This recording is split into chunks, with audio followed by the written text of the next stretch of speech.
ஒவ்வொருத்தருக்குள்ளேயும் ஒரு யோகியோ ஒரு குருவையோ ஒரு கோயிலையோ அவங்களுக்கு நேச்சரோட தொடர்பு இருக்கு.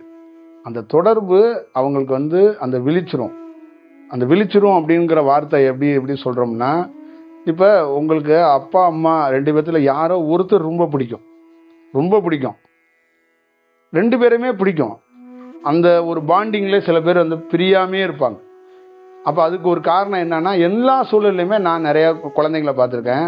அதுங்க வாக்கப்பட்டு போய் அதுங்களுக்கு 60 வயசாகியும் அவங்க அப்பா அம்மாவோட குழந்தைங்கள் எப்படி இருந்துச்சோ அந்த மாதிரி இருந்தேன்னு அவங்க சொல்லி நானே கேள்விப்பட்டிருக்கேன். அப்போ அதுக்கு என்னன்னா, ரொம்ப அந்த அட்டாச்மெண்ட் அப்படின்னு சொல்றது, அந்த சோல் அட்டாச்மெண்ட்னு சொல்லுவாங்க. அது பேர் என்னன்னா பாசம் கிடையாது. அது பேர் இவங்க என்ன நினச்சிருவாங்கன்னா பாண்டிங்பாங்க, பாசம்பாங்க, நேசம்பாங்க, அன்பும்பாங்க, கருணைம்பாங்க. அந்த மாதிரி ஒரு பாட்டெல்லாம் பாடிட்டு எங்கள் வீட்டில் எல்லா நாளும் கார்த்திகை மாதிரி பாடிட்டு இருப்பாங்க. அது இல்லை, இதான் சோல் அட்டாச்மெண்ட். அந்த சோல் அட்டாச்மெண்ட்டில் என்னன்னா 2 உயிரும் கனெக்ட் ஆகி அப்படியே ஒரு சோலாக அப்படியே மலர்ந்து போய் பயணம் பண்ணுறது. அதே மாதிரி தான் ஒரு யோகி ஒரு கோயில் ஒரு மனிதனோட சோல் அட்டாச் ஆயிடுச்சுன்னா அவன் அதை விட்டு அகல மாட்டான். புரியுதுங்களா? மரத்தடியிலே ஒருத்தன் படுத்து கிடப்பான் யோகி ரொம்ப நாளியா. ஏங்க அங்கே படுத்து கிடக்கிறீங்கன்னா, என்னுடைய மெயின் சோலே இந்த மரம் தான்மா. உனக்கு மரமா தெரியுது, இது மரம் கிடையாதுடா, இவர் தான் என் குருநாதர், மெயின் சோல் இவர் தான். நீ உனக்கு அரச மரமா தெரியுதா? புத்தர் அங்க உட்காந்த போதி மரம், அது போதி மரம் கிடையாது, அது என் குருநாதர். நீ உன் கண்ணுக்கு அது போதி மரமா தெரியுது, என் கண்ணுக்கு அது போதி மரம் அரச மரம் கிடையாது, என் குருநாதர், அது என்னுடைய சோல். அது இப்போ நான் ஒருத்தன் புத்தர்னு ஒருத்தன் இருக்கிறான்னா, என்னை உருவாக்குனுச்சுன்னா, எனக்கு குடையாக இருந்துச்சுன்னா இந்த மரம் எவ்வளோ அப்படியே மரம். அப்போ இது என்னுடைய சோல். அது இப்போ நிறைய கோயில்லையும் படுத்தே கிடப்பாங்க. ஏன்டே அங்கேயே படுத்து கிடக்குற அப்படின்னா, அது என்னுடைய சோல் இருக்கிற இடம். போகவே மாட்டாங்க. துண்டை வச்சு பார்த்தீங்கன்னா கோயில்லையே படுத்து கிடப்பாங்க. அது பக்திக்கு நீங்கள் பார்க்குறது என்னன்னா பக்தின்னு பார்ப்பீங்க. அது பக்தி கிடையாது, அதான் உயிர் சக்திங்கிறது. இப்போ உங்களுக்கு ஒரு குரு மேலேயோ ஒரு யோகி மேலேயோ ஈர்ப்புங்கிறது பக்தி இல்லை. உங்க உயிரும் அவர் உயிரும் தொடர்பு. புரியுதா? தங்கத்துல ஒரு நாணயம் இருக்கு, தங்க காயின். ஒரு நாணயம், அந்த காயின் 2 கட்டாயிடுச்சு. ஒரு நாணயம் இங்க இருக்கு, ஒரு நாணயம் அங்க இருக்கு. ஒரு காயின் தான். ஒரு காயின் ரோட்ல சுத்திட்டு இருக்கான் ஒருத்தன் பரதேசி மாதிரி. அவன் தான் அந்த ஒரு பாதி நீங்க. அப்ப நீங்க போறீங்க குடும்பத்தோட, நீங்க பெரிய விஐபி, ஆனா அந்த பரதேசியை பார்த்துக்கிட்டே நிக்கிறீங்க. கூட இருக்கவெல்லாம் என்ன பெரிய ஆடி கார்ல வரும் லூஸை போய் பார்த்துக்கிட்டே நிக்கிறீங்கன்னா, ஆனா அவனுக்கு லூஸு. உங்களுக்கு என்னன்னா, உங்களுடைய பாதி இன்னொரு பாதியோட சேர துடிக்குது, அது ஏதோ அழுகுது. இவங்க என்ன பண்றாங்க, கார்ல ஏறு, என்ன அப்படி பிஹேவ் பண்ற, அவரு போய் நின்றுகிட்டு போய் ஏதோ கும்புறேங்கிற. அப்ப அந்த அந்த கண்ணீர் துளி கொட்டுது, நீங்க அழுகுறீங்க. அப்ப அவங்க என்ன நினைக்கிறாங்கன்னா, ஃபேமிலியில் உள்ளவங்க எல்லாம் உங்களை தேத்த தான் பார்க்குறாங்க. உங்களுக்கும் தெரியல ஏன் அழுகிறோம், இவரை பார்த்து ஏன் அழுகிறோம் தெரியல. தன்னை அறியாமையே அப்பான்னு கூப்பிட்றோம், தாத்தான்னு கூப்பிட்றோம், அவரை பார்த்தா ஏதோ சிவன்னு கூப்பிட்றோம், அப்படியெல்லாம் தோணுது. என்ன அப்படின்னா, அந்த உயிர் சக்தி என்ன பண்ணுன்னா, அவன் இப்படிதான் திரும்பி உங்க மூஞ்சியை கூட பார்த்துருக்க மாட்டான், அப்படி உட்காந்துருப்பான். அந்த உயிர் சக்தி அவன் எந்த திசையில இருந்தாலும் அது உங்களை ஈர்க்கும். இதுதான் விஷயம். ஊருக்கு ஊர், தெருவுக்கு தெரு. சிவன்கிறது கோவில் கிடையாது, நல்லா ஞாபகம் வச்சுக்கோங்க. சிவலிங்கங்கிறது கோயில் கிடையாது, உயிருங்க. அந்த உயிர்ல இருந்து தான் எல்லா மனிதனுக்குள்ள இருக்கிற உடலுக்குள்ள இருக்கிற உயிருக்கு தொடர்பு உண்டு. அதனாலதான் ஈர்க்குது. கோயிலுக்கு சும்மா போகலங்க, நம்ம சும்மா போறோங்க, வேண்டுதல் கிடையாதுங்க. அது உயிர் சக்தி இருக்கிற இடங்க. நம்ம உயிரும் அது கனெக்ட் ஆகும். அதனாலதான் ஒருத்தன் கோயிலுக்கு போனோன்னா மன நிம்மதி ஆயிடுறான். தம்பி வேலை நடந்துகிட்டு இருக்கு, எனக்கு ஏதாவது ப்ராப்ளம், நான் போய் திருவண்ணாமலை ஒரு கிரிவலை சுற்றி வந்துட்டேன்னா எனக்கு வேலை நடந்துருது, நான் ரிலீஃப் ஆகுறேன்னா, அவர் அங்கே அருணாச்சலை எதுவும் செய்யலைங்க. இந்த உயிர் சக்தியும் அங்கே இருக்கிற உயிர் சக்தியும் ஒன்றா இருக்கு. அப்போ அவனுக்கு என்ன ஆகுதுன்னா, அந்த உயிர் சமன் செய்யப்படுகிறது. அப்போ அவன் என்ன ஆகுறான், எழுச்சியோடு வேலையை பண்ணுறான். அப்போ அந்த பாசிட்டிவ் தன்மை இருக்குல்ல, அதோட வரும்போது எதிரில் இருக்கிறவன் பார்த்துட்டு, தம்பி எங்கே போனீங்க, நேற்று உங்களை தேடிக்கிட்டு இருந்தேன், இந்த வீடு ஒன்று கட்டிட்டீங்களா, அதை வாங்கிடுவோம். இப்போ தம்பி என்ன பண்ணிடுறாப்புல, ஆகா அருணாச்சலா, இந்த ஒன்ட்ட வந்தேன், நீ வீட்டை வித்துட்ட, அடுத்த கிரிவலத்துக்கு நான் வரேன்பா. அது பக்தி இல்லை, அதான் உயிர் சக்தியோட செயல். இதான் உயிர் சக்தியோட வெளிப்பாடு.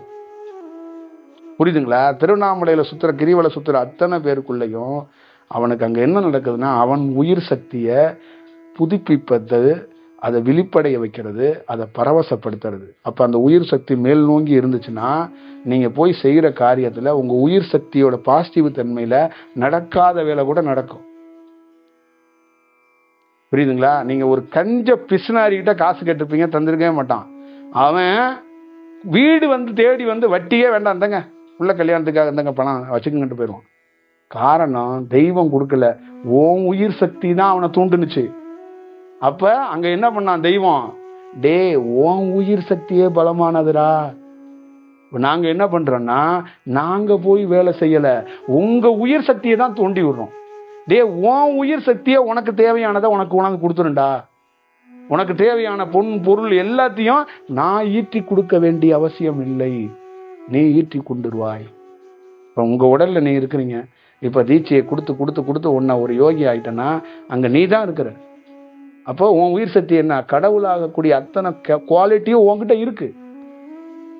அது தூண்டப்படலை, அது இயக்கப்படலை.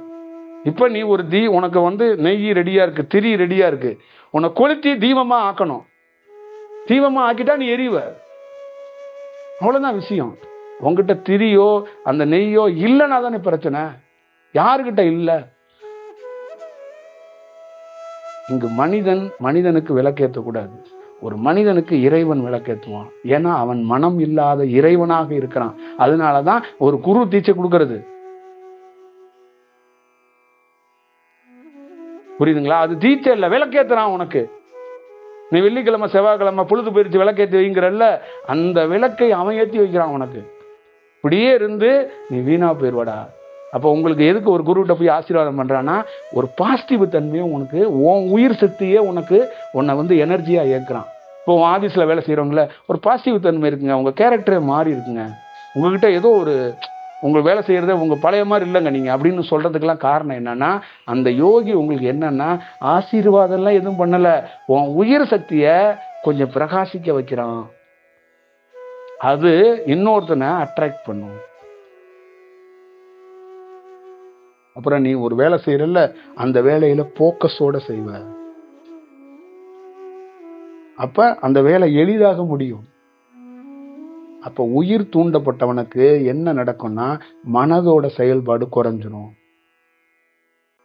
பெரியவங்க எல்லாரும் என்ன சொன்னாங்கன்னா, ஒரு குருவிட்ட ஏன் போகணும், ஒவ்வொருத்தருக்கும் ஒரு குரு ஏன் வேணும்னா, அவ்வப்போது இந்த உயிரை இயக்கக்கூடிய சக்தி குருக்கிட்ட மட்டும்தான் இருக்கு, வேற எவன்ட்டையும் கிடையாது. இந்த நாட்டை ஆளுற ராஜா உனக்கு சோறு போடுவான், உடை கொடுப்பான், ஆனா அவன் உயிர் சக்தியை இயக்கக்கூடிய செயல் அவனுக்கு தெரியாது. அவன் உயிர் சக்தியை அவனுக்கு இயக்க தெரியாது. இந்த உலகத்திலே நீ மிகப்பெரிய திறமசாலி சாதிக்கன்னா, உன் உயிர் சக்தி பிரகாசமாக இருந்தா உன்னை யாரும் எதுவும் செய்ய முடியாது. நீ எதையும் சாதிச்சுட்டு போயிருவ. அவ்வளவுதான் விஷயம். ஒரு யோகி வணங்கப்படுறது, ஒரு யோகியை வந்து கையெடுத்து கும்பிடுறது, அவர்கிட்ட போய் நிக்கிறது எல்லாம், அவர் யோகிங்கிறதுக்கு அந்த வேர்டுக்கு காரணமே அவர் உயிரா இருக்கிறார், உயிர் சக்தியா இருக்கிறார். உயிர் சக்தி மேம்பட்டவனை மட்டும்தான் கும்பிடவே முடியும், கும்பிடணும். உயிர் சக்தி மேம்படாதவனை போய் மனிதனை போய் கும்பிட்டனா அது பாவம்.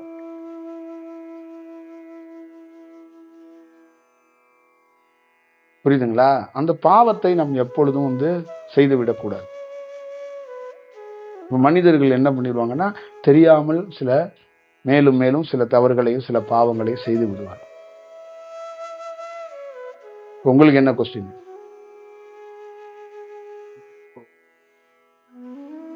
மனம் அப்படின்றத வந்து இறைவன் படைச்சதுனாலதான் ஐயா இந்த குழப்பங்கள் எல்லாத்துக்கும் காரணம். மனிதன் அவன் அறிந்திருக்க முடியல, திரும்பி இந்த மனத்தினாலதான் அவன் வந்து மீண்டும் மீண்டும் ஒரு பிரச்சனையிலிருந்து ஒரு பிரச்சனையில மாட்டிக்கிட்டு அவனுடைய வாழ்க்கையும் அப்படியே சுழன்றுக்கிட்டே இருக்கு. அப்போ இந்த மனம் அப்படின்றத ஏன் படைக்கணும், எதற்காக இந்த மனிதனுக்கு இந்த ஒரு துன்பம் இதனால் வரணும்? இப்ப நான் என்ன சொல்றேன்னா, படைக்கப்பட்டுருச்சு, இந்த உலகம் விரிவடைஞ்சிருச்சு. இப்ப போய் ஏன் படைக்கப்பட்டுச்சு, ஏன் மனது வந்துச்சுன்னு கேள்வி கேட்டா, நான் கேட்கறதுக்கு கேள்வி நீங்க கேட்பீங்க, நான் பதில் சொல்லிடுவேன், அது கரெக்டா இருக்கும். இப்போ உங்களுக்கு சொல்யூஷன் என்னன்னா, மனம் நிக்கிறதுக்கு வேலை என்னவோ அதுதான் பார்க்கணும். அப்புறம் பார்த்துட்டீங்கன்னா நான் பதில் சொல்ல வேண்டாம், நீங்களே தெரிஞ்சுக்குவீங்க ஏன் படைக்கப்பட்டுச்சு, ஏன் மனம் வந்துச்சு, அந்த மனதினால நடந்த நிகழ்வுகள் என்னங்கிறத உங்களுக்கு கிளியராக தெரிஞ்சிடும். இப்போ நம்ம அதை விட்டுட்டு வேற ஆராய்ச்சி பண்ணோம்னா அது கால விரயம் தான் ஆகும். இப்போ நான் மனம் ஏன் படைக்கப்பட்டுச்சுன்னு சொல்லிடுறேன். இப்போ நீங்கள் மனதோடு இருக்கும்போது அதை நீங்கள் முழுமையாக கண்டுபிடிக்க முடியாது, உணர முடியாது. ஒரு 2 நாள் அதை வச்சுக்கிட்டு ஓ மனம் இதுக்கு தான் படைச்சிருக்காங்க, இதுக்கு தான் நம்ம இந்த மாதிரி இருந்திருக்கோம்னு 2 நாள் இருப்பீங்க. 3ஆவது நாள் நீங்கள் என்ன பண்ணுவீங்கன்னா இந்த கேள்வியையும் மறந்துடுவீங்க, எல்லாத்தையும் மறந்துடுவீங்க, மனதையும் மறந்துடுவீங்க. அங்கே நீங்கள் உங்கள் பேர் என்ன, முருகனா மட்டுமே செயல்படுவீங்க. புரியுதுங்களா? இவ்வளவுதான் விஷயம். ஒவ்வொரு மனிதனுக்கும் என்ன பிரச்சனைனா ஒரு ஸ்டேஜில் மனதையே மறந்துடுறான். மனம் வேலை செய்யண்டா, நம்ம தப்பு பண்ணிடுவோன்னு உணர்ந்தானா அவன் ஒழுங்கா இருப்பான். மனங்கிறதே மறந்து போனதுனால தான் அவன் என்ன பண்றான், அவன் மனித செயல், மனித அறிவை பயன்படுத்தாத அப்படின்னு நான் அடிக்கடி சொல்றது தான். என்கிட்ட என்ன சொல்லுவாங்கன்னா, நீ ஒரு வேலை செய்யறன்னா எந்த மனிதன்ட்டையும் டிஸ்கஷன் பண்ணாத, அதெல்லாம் ஒப்பீனியன்லாம் போய் கேட்டுட்டு இருக்காத, அவன் மனித அறிவை செலுத்துவான். அதை வச்சுக்கிட்டு நீ என்ன பண்ணுவ, அதை வச்சு ஒரு சுண்டல் கூட வாங்க முடியாது. தெய்வீக உயிர் சக்தியில வேலை செய்யறவன்ட்ட போய் உயிர் சக்தி வேலை செய்யணும். அங்க போய் மனம் படைத்த மனிதன்ட்ட போய் மனம் வேலை செய்தா வேலை செய்யலான்னு தெரியாதவன்ட்ட போய் நீ ஆலோசனை கேட்டனா என்ன ஆகும்? அது வேணா மனிதன் இன்னொரு மனிதன் சேர்ந்து ஒரு வேலை செய்யறதுக்கு சாத்தியமா இருக்கும். ஒரு மனிதனா இல்லாதவன் மனிதன்ட்ட போய் ஆலோசனை கொடுத்தா அது எதுவுமே தாங்காது. அதுக்கு பெரிய பெரிய யோகிகள் என்ன சொல்லுவாங்கன்னா, பெரிய யோகிகள், ரிஷிகள், முனிவர்கள் சொல்லுவீங்கல்ல, அவங்க என்ன சொல்லுவாங்கன்னா, அந்த மனிதர்கள் அந்த மாதிரி யோகிகள்கிட்ட ஆலோசனை கொடுத்துடக்கூடாது. கொடுத்தா சித்தம் கலங்கி போயிடுமா. புரியுதுங்களா? ஏன்னா அவன் அந்த அந்த ரேடியஸ்ல அப்படி ஒரு பவர்ல இருப்பான். அவங்கிட்ட போய் ஏதாவது ஒன்று கொடுத்துட்டா அவன் என்ன பண்ணிடுவாங்க, பைத்தியம் ஸ்டேஜுக்கு போயிடுவாங்க. இந்த மாதிரி வேலைகளையும் பார்த்துடக்கூடாது. அப்போ இந்த மாதிரி எல்லாம் நம்ம பயப்படுறோம். பயப்பட தேவையில்லை. இந்த மனம் நிற்கணுமா, நிற்குமா, அந்த மாதிரி இல்லை. ஒரு விஷயம், என் வாழ்க்கையில் மனம் இருக்கா இல்லையானே தெரியாது. உங்களை மாதிரி பணக்காரன் ஆகணும், இந்த பிரச்சனையை சால்வ் பண்ணணும், நம்ம நல்லா இருக்கணும். இப்போ நான் என்ன 10 பேர்த்த கெடுக்கணும்னா காலையில் ஏஞ்சி கிளம்பி வந்தேன். நம்ம குடும்பத்தை செட்டில் பண்ணிவிட்டு 10 பேர் மதிக்கணும்னா என்னங்க, கையில் பணம் இருந்தால் தான் மதிப்பாங்க. கையில் ஒரு கார் இருக்கணும், ஒரு வீடு இருக்கணும். 10 பேர் மதிக்கனா எப்படி மதிப்பான்? கொஞ்சம் இருந்தால் தானே மதிப்பான். இப்போ செல்வம் இல்லைன்னா நம்ம யார் மதிப்பா? நம்ம வீட்டிலேயே மதிக்க மாட்டாங்க. நம்ம மனைவியே என்ன பண்ணுவாங்க, அவங்க எதுக்கு கோவப்படுறாங்கன்னா, எங்கள் வீட்டில் என்ன மதிக்க மாட்டாங்க, உன் புருஷன் என்ன இப்படியே இருக்கிறாரு. அப்போ அவங்க ஃப்ரெண்ட்ஸும் என்ன இப்படியே இருக்கீங்க, செட்டில் ஆகலையா? அப்போ அவங்களுக்கு என்னன்னா ஒரு விரக்தி புருஷனை மதிக்கிறதே விட்டுட்டு உனக்கெல்லாம் அவ்வளோதான் ரெஸ்பான்ஸ் அப்படிங்கிற மாதிரியே இருக்கிறாங்க. அப்போ இவங்க என்ன ஆகுறாருன்னா, இந்த கட்டின மனைவி கூட நம்மளை புரிஞ்சுக்க மாட்டா. அப்போ அந்த பணத்தை சம்பாதிச்சா உண்டான்னு ஒருத்தன் வெறி கொண்டு ஓடுறான், போகிறான். அதான் விஷயம். அப்படித்தான் நானும் போனப்பட்டபோது அதை என்ன பண்ணான்னா தடுத்து நிறுத்தி, நீ எந்த வேலைக்கு வந்தனே தெரியாது, இவ்வளோ வேகமாக எங்கே போகிற அப்படின்னு சொல்லி மட்டார்னு ஒன்று வச்சாங்க. எங்கடா போகிற இவ்வளோ வேகமா அப்படின்னு சொல்லி என்னை தெளிவுபடுத்தினாங்க. அப்போ தெளிவுபடுத்தி கொஞ்சம் கொஞ்சமாக கரெக்ட் பண்ணி கொண்டாந்துட்டு கடைசியில் என்ன பண்ணாங்கன்னா, அப்படி ஒரு தட்டு தட்டிட்டு, பாடுறா இப்போ உலகத்தை நாங்க பாடுறா. அப்படி பார்த்தா நான் ஏன் வந்தேன், யார் இவங்கெல்லாம், யாரு இந்த பொண்டாட்டின்னு ஒரு கேரக்டர், ஒரு பொண்ணு வந்தாள் அவ யாரு, இந்த பையன்னு ஒருத்தன் பிறந்திருக்கானே அவன் யாரு, பொம்பளை பிள்ளைன்னு ஒன்று பிறந்திருக்கு அது யாரு, எதுக்காக இந்த ஊரில் பிறந்து கிடக்கிறோம், எதுக்காக இந்த மனிதர்களோட சுற்றி தெரியணும் என்னங்கிறத எல்லாம் தெரியுது. நீங்க சொன்னீங்கல்ல மனம் என்ன, அப்ப தெரியுது. ஆகா இப்ப இதெல்லாம் தெரியுது, அப்ப தெரியல அப்படின்னா அதுதான்டா மனதோட இருந்த. இப்ப மனம் இல்லைல்ல, பார்த்தல, அப்ப நீ எப்படி வாழ்ந்துருக்க? இப்ப போய் உங்ககிட்ட சக்தி இருக்கு, நீ போய் 200 கோடி ரூபாய்க்கு அதிபதி ஆயிரு, போய் தொழில் பண்ணு. என்ன செய்யணும்னா, ஏதோ ஒரு தொழிலில் போய் ஏதோ ஒரு 21 வருஷமா போறான்ல, இப்போ நான் உனக்கு வாய்ப்பு கொடுத்துருக்கேன் போய் செய்டான்னா, அங்கு ஆசை இல்லை, அங்கு எண்ணம் இல்லை. அவன் வாய்ப்பை கொடுக்குறான் போய் செய்டான்னு, ஆனா இந்த காலு போக முட்டுது, பின்னுது. அங்கே எல்லா சோர்ஸ் இருக்கு. நீ நினச்சனா பணம் உருவாக்கிட முடியும், நீ தொழில் பண்ணிட முடியும். நாளைக்கே நீ ஒரு போண்டா கடை போட்டுக்கிட்டு பெரிய கோடீஸ்வரன் ஆயிடலாம், என்ன வேணாலும் செய்யலாம். அப்படின்னா போக மாட்டேது. ஏன்னா அது வேறையாக இது வேறையாக இருக்கு. அது அப்படியே தெரியுது படம் போட்டு. எப்படி இருக்கீங்க அப்படின்னா அங்கு அவன் ஒருத்தன் கும்பிட்றவன் குரல் கேட்கல, அது மனம் நம்மளை கூப்பிடுது அப்படின்னு தெரியுது. இந்த பக்கம் எப்படி இருக்கீங்கன்னா மனம் இல்லாத குரல் என்ன, அதோடைய ஓசை என்னங்கிறது தெரியுது. இதுதான் விஷயம்.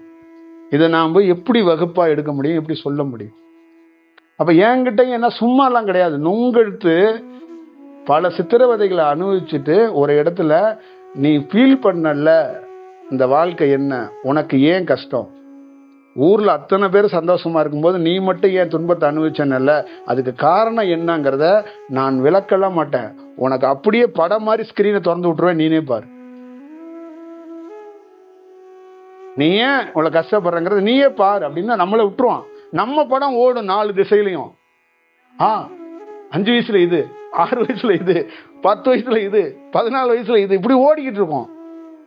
அடாடாடாடா, இப்படி வாழ்ந்துருக்குமே, இப்படியா இருந்த செயல். அது உண்மை சத்தியம். நான் இதுக்காக சொல்லலை, இதுதான் உங்க வாழ்க்கைக்குள்ள. அப்ப நமக்கு தெரிஞ்ச உடனே நம்ம என்ன ஆயிட்டோம், கம்முன்னு ஆயிட்டோம். அப்ப நமக்கு கொடுக்கப்பட்டிருக்க வேலை என்ன, இந்த மனதோட அலைஞ்சிட்டு இருக்க மனிதர்களோட நீ போகணும், அவங்களுக்கு முடிஞ்சா உதவணும். உதவி முடிச்சுட்டு ஒரு இடம் பள்ளமோ மோடோ இல்லை ஏதாவது விரவு கட்டையோ இல்லை எங்கேயாவது ஒரு இடம் போய் நீ அது போய் அது மேலே படுத்துக்கணும், இல்லைன்னா குழியில் விழுந்துடணும், இல்லைன்னா எங்கேயாவது மறைஞ்சிடணும். அப்படிதான் விஷயம். இப்போ புல் படத்தையும் பார்த்தாச்சு. இப்போ நம்ம எப்படி இருக்கும் நம்ம ஏக்கம்? அப்போ இதை பார்க்காதவங்க தெரியாதவங்களுக்கு என்ன ஆகும்னா நம்மளோட டிராவல் ஆகிறதுக்கு நம்பிக்கை அடிப்படையில் தான் டிராவல் ஆக முடியும். எத்தனை சொன்னாலும் செயல்பட முடியாது.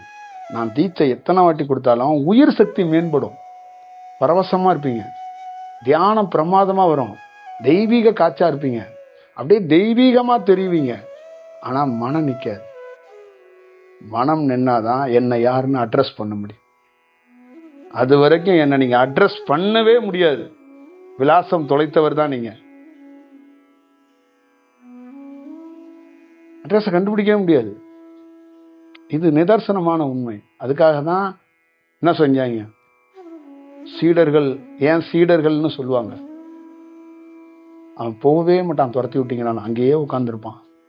ஏன் அப்படின்னா அவனுக்கு கொஞ்சோண்டு ஒரு விஷயம் என்ன தெரிஞ்சிச்சுன்னா, ஒரு சீடன் சொன்னான், என்னடா போகவே மாட்ற அப்படின்னா, நான் பல நாள் பல ஊர்களுக்கு போனேன், எந்த ஊர்லையுமே எனக்கு ஒரு ஈர்ப்பு இல்லை, ஆனா உங்ககிட்ட இருக்க மட்டும் ஒரு ஈர்ப்பு இருக்கு. என்ன ஈர்ப்பு இருக்குன்னா உங்களை விட்டு விலகியே போக முடியல. அதே மாதிரி உங்க கூட உட்கார்ந்தா நான் அப்படியே என்னை மறந்து போய் ஒரு ஆனந்தமா இருக்கிறேன். அதனால நான் உங்க கூட உட்கார்ந்துக்கிறேன். எனக்கு ஒன்றும் வேண்டாம், வாய்ப்பு இருந்தா உங்ககிட்ட உட்காருன்னா என்னோட உட்காரக்கூடாது போ அப்படின்றாரு அந்த குரு. அப்ப என்ன பண்றாருன்னா அவரோட உட்கார்ந்ததானே குரு பிரச்சனை. குரு அங்க இருக்கிறாருன்னா அவரை எதிர்த்து பார்த்த மாதிரி உட்காந்துட்டான். அவன் தான் நந்தி. அப்படியே உட்கார்ந்து பார்த்துக்கிட்டே இருந்தான். ஒரு நாள் என்ன ஆகி போச்சுன்னா மனம் இல்லாம போயிடுச்சு. அப்ப அவன்கிட்ட என்ன ஒரே ஒரு ரகசியம் கண்டுபிடிச்சிருக்கான்னா, இவரை விட்டு அகலக்கூடாதுங்கிறத கண்டுபிடிச்சிட்டான். அவனுக்கே தெரியல மனம்லாம் நிக்கும்னு. இவர்கிட்ட ஒண்ணு இருக்கு, இவரை விட்டு அகலக்கூடாதுன்னு கண்டுபிடிச்சிட்டான். அங்கேயே உட்காந்துக்கிட்டான். அப்புறம் ஒரு ஸ்டேஜ்ல என்ன ஆகி போச்சுன்னா மனம் இல்லாம போயிடுச்சு. அப்புறம் ஒரு ஸ்டேஜ்ல அங்க அவன் என்ன ஆயிட்டான், அவனை கும்பிடுறதுக்கு இன்னும் 4 பேர் உட்காந்துருக்காங்க. இவன் அப்படி பாக்குறான். பார்த்தோன்னே என்ன அப்படின்னு கேட்குறான்.